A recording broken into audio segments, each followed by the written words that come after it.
Hello friends, आज मैं आपको एक्यूप्रेशर से बताने जा रही हूँ जिन लोगों को चलने में, वॉकिंग में परेशानी होती है कि वो डगमगाने लगते हैं, यानी वो सीधा ना चल करके कभी उधर इधर बहकते हुए चलते हैं, जिसको एटेक्सिया भी बोलते हैं, बहकते हुए चलते हुए।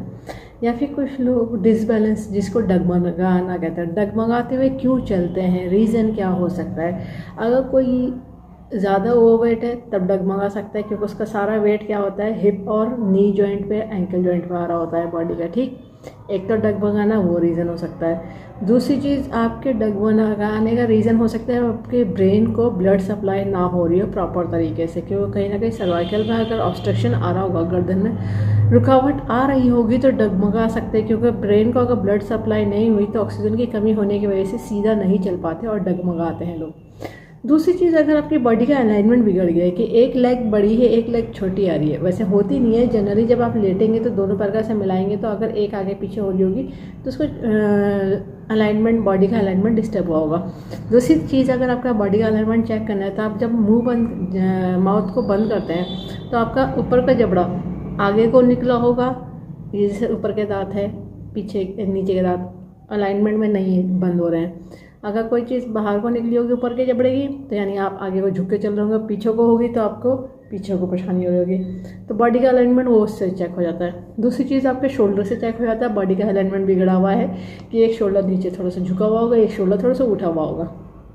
ठीक है, ये भी एक चीज़ हो सकती है। और कोई लोग अगर जैसे बैठते हैं चेयर पे या टेबल सोफे पे, मतलब चेयर पे, सोफे पे या फिर ज़मीन पे, तो क्या होता है वो एक तरफ को झुक के बैठ जाता है या दूसरी तरफ को झुक के बैठ जाता है या पीछे को झुक के बैठ जाते हैं, सीधे नहीं बैठ पाते, स्पाइन को सीधा नहीं रख पाते जैसे स्ट्रेट में बैठना चाहिए। पोस्चर में अगर परेशानी है तो वो भी बॉडी का अलाइनमेंट डिस्टर्ब बता रहा है, यानी आपकी बॉडी में आप चलेंगे तो आपका डगमगाएंगे। अब डगमगाने के रीज़न हो सकता है आपकी हीमोग्लोबिन की कमी है तो डगमगा सकते हैं, शुगर एक्सेस हो रही है तो डगमगा सकते हैं चलने में।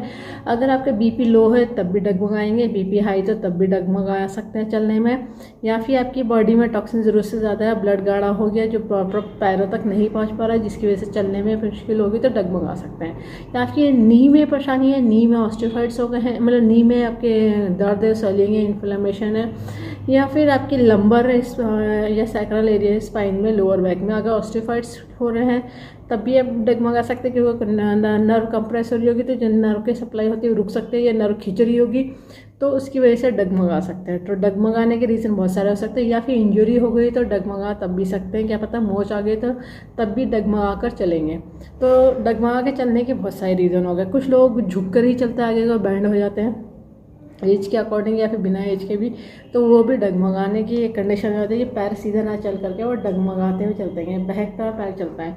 या फिर जिन लोगों को गॉट की परेशानी होती है या फिर यूरिक एसिड के दर्द हो रहा होता है तो तब भी डगमगा के चलते हैं, स्ट्रेट नहीं चल पाते। अब इसी चीज़ को थोड़ा बैलेंस करने के लिए, क्योंकि इस वजह से क्या होता है चलने में बहुत मुश्किल होती है, कभी कभी किसी चीज़ से टकरा जाते हैं। कोई लोग अगर सीधे चल रहे हैं, सोच रहे हैं हम सीधा चल रहे हैं, कभी कभी वो आगे सामने दीवार हो या कोई चौखट हो या कोई वैसी चीज़ हो तो वो टकरा जाते हैं, उन्हें पता नहीं चलता कि हम सीधा चल रहे थे, टकरा गए डगमगाने में। ठीक है, मतलब क्यों डगमगा गए, रीज़न नहीं समझ आता है। अब जो भी रीज़न ना होगा, ये इतनी सारी चीज़ें हो सकती है, उसकी वजह से आप डगमगा सकते हैं।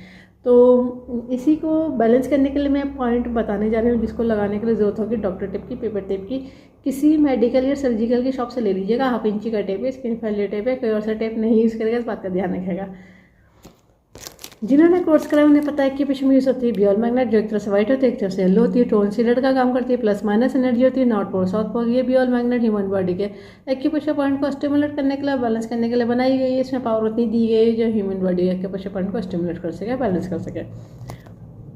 पॉइंट जो मैं बताने जा रही हूँ टीसीएम का बताने जा रही हूँ, जिन्होंने टीसीएम पढ़ी है वो लोग समझ जाएंगे, बाकी लोग लोकेशन देख करके पॉइंट लगा लीजिएगा। टीसीएम के पॉइंट पे आपको बियल मैग्नेट लगानी है। जिन्हें कलर की नॉलेज है वो लोग कलर लगा सकते हैं, पर ध्यान रखिएगा जो लोग कलर लगाएंगे तो उनको अगर कलर पे पानी लग गया, पसीना आ गया तो उस कलर को रीअप्लाई कर लीजिए, वरना वो पॉइंट फंक्शन नहीं करेगा। और जो लोग कलर लगाएंगे तो उसके ऊपर मैग्नेट ना लगाएं, या तो आप कलर से ट्रीटमेंट कर लीजिए या मैग्नेट से ट्रीटमेंट कर लीजिए। मैं आपको पॉइंट मैग्नेट से बताने जा रही हूँ। ठीक है, पॉइंट की लोकेशन आएगी, थंब है, थंब का जो बीच का बिल्कुल बीच में सेंटर में जो पॉइंट आता है, ये बीच में जो मेरिडियन चल रही होती है ना, तो इसको कहते हैं गवर्निंग वेसल। तो यहाँ पे जो टिप पे जहाँ पे नेल के पास स्किन स्टार्ट होती है, यहीं से पॉइंट है बिल्कुल बीचों बीच, इसको कहते हैं गवर्निंग मसल का 20वां पॉइंट है। ठीक है, इस पॉइंट को डगमगाना रोकना है तो इस पॉइंट को करा जाएगा टोन करने का तरीका रहेगा कि बियोल मैग्नेट पेपर टेप में से जब वाइट विजिबल होती है तो इसको कहते हैं टोन, और जो स्किन पर टच होगा इसका अपोजिट कलर।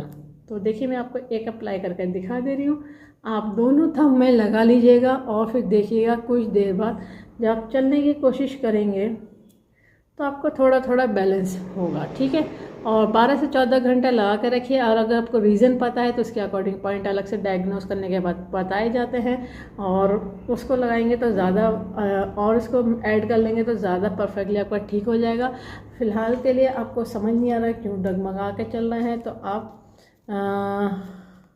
इस पॉइंट पर लगाइए 12 से 14 घंटे डेली लगाइए जब तक कि आपकी प्रॉब्लम सॉल्व ना हो जाए। ठीक है, और इस वीडियो को ज़्यादा से ज़्यादा शेयर करिए, सब्सक्राइब करिए, लाइक करिए, ताकि लोगों को पता चल जाए कि पीछे से सभी तरह की डिजीज़ को ट्रीट करते हैं, क्यों कर देते हैं, कंट्रोल कर देते हैं, रूट कॉज को ठीक कर देते हैं। फ्यूचर में दोबारा कभी प्रॉब्लम नहीं आती, बस लाइफ स्टाइल को ठीक रखना होता है। बेल आइकन प्रेस करना ना भूलिएगा, जब भी मैं नया वीडियो अपलोड करूँगी तो आपको लेटेस्ट नोटिफिकेशन मिल जाएगा। लाइक करना ना भूलिएगा। इस वीडियो को एंड तक देखने के लिए thank you very much, see you next time.